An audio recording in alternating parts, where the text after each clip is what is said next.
Great morning, friends. Jason DeSantis, hashtag Cincy Car Coach, YouTube at Jason DeSantis. I'd like to talk about something a little bit different today.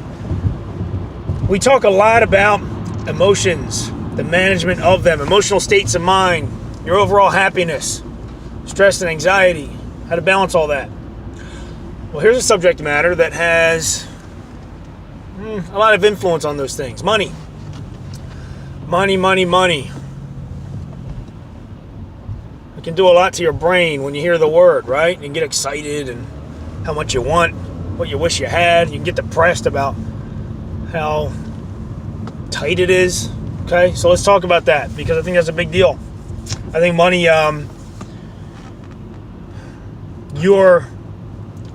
view of money and your view of your money, your feelings about your situation with it can largely swing one way or the other the outcomes that you have with your happiness and your relationships. So I just want to touch on a few things.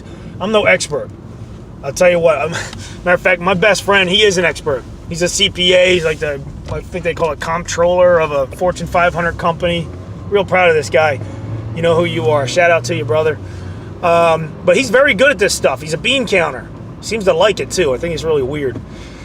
I'm not. I don't. But I have found some life hacks for myself anyway, and I'm going to share them with you. Hopefully maybe they help you because they help me in relief of stress. They help me in maintaining my happiness and keeping my negativity off of the idea of money, okay?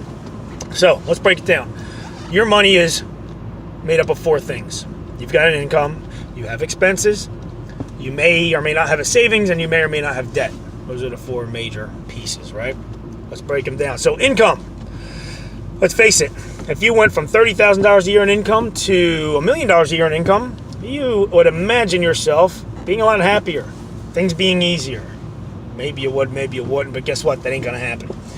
At least not right away or soon. You got to figure out a way to get happy between now and then if it is going to happen. So that being said, sure, I encourage you to work on increasing your income, but do not, I repeat, do not, write this down, do not fall into the death trap of I will be happy when my income is, or even worse, a vague I will be happy when I'm making more money. You know, vague goals are worse than trapping goals.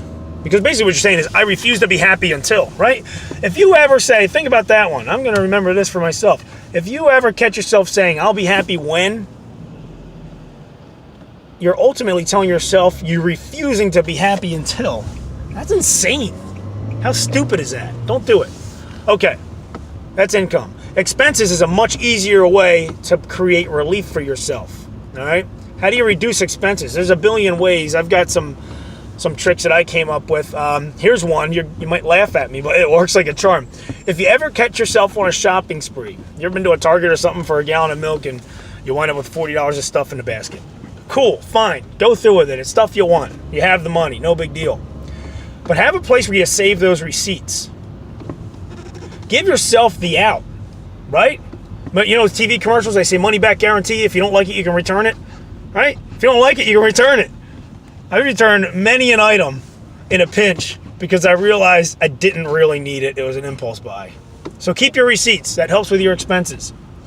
One other thing about expenses.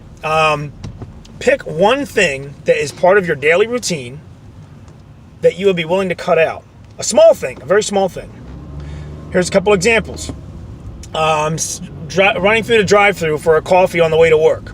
Right? That used to be a routine of mine. Then I realized, why the heck am I leaving a half-filled pot of coffee in my house when I have to-go cups to spend $2 and whatever cents on a coffee on the way to work every day? That made no sense whatsoever.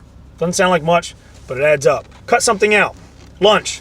You know, why am I going out every day, right, for lunch when I could be bringing peanut butter and jelly or, all you got to do is fill your belly. You don't have to have 4-star dining every day for lunch. You're hungry, put something in it. That's it. Save your money. Savings and debt. Debt, I don't have a whole lot of advice for you. Talk to a professional. Put some kind of regular payment plan together and forget it. Finally, savings. My last piece of advice, take it or leave it. Set a monthly savings goal. If you set a monthly savings goal, you're kicking into gear that concept of energy follows attention we talked about before. if you wake up every day, I hope you're waking up every day looking at a list of goals. We talked about that before. If you need a review or a refresher, go back to my YouTube channel and find the one on goal setting. But write it down.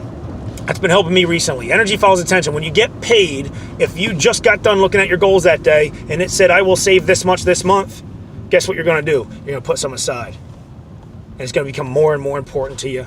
And it's going to relieve you of more and more stress and anxiety, okay? So, pay attention to your money. Try a few tricks. If you come up with any of your own, feel free to let me know. I'm always up for new ideas. Make it a great day.